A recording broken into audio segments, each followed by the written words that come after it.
And I'm also, making spiritual advance. And so this is the beginning of the practice. And this is an essential part of the practice, as I mentioned before, associating with persons.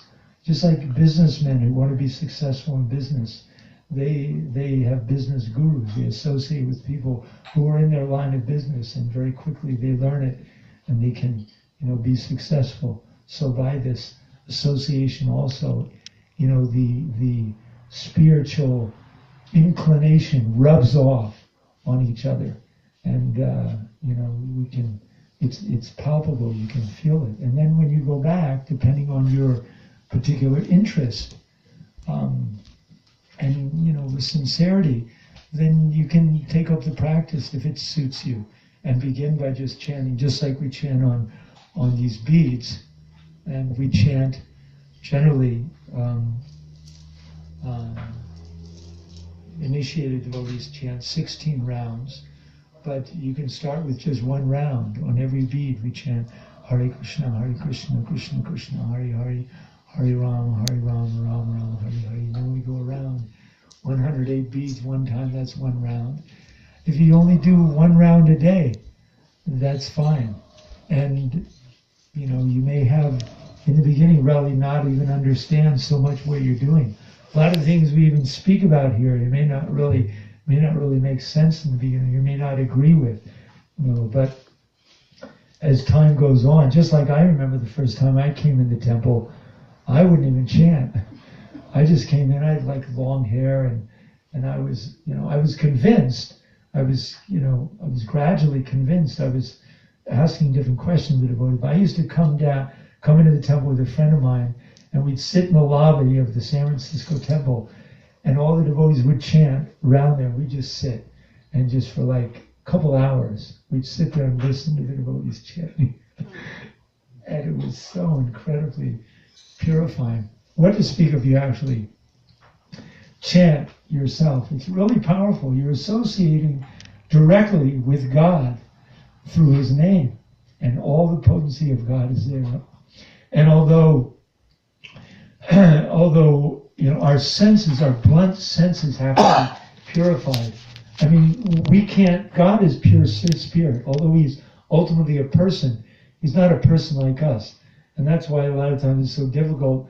We think God must be impersonal, because when we think God is a person, for some reason our ego immediately thinks, a person must be a person like me. Well, maybe a little more powerful or something. But it's not like that. He has a body.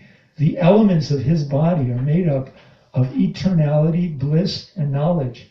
And so our spirit has to be purified gradually by this process.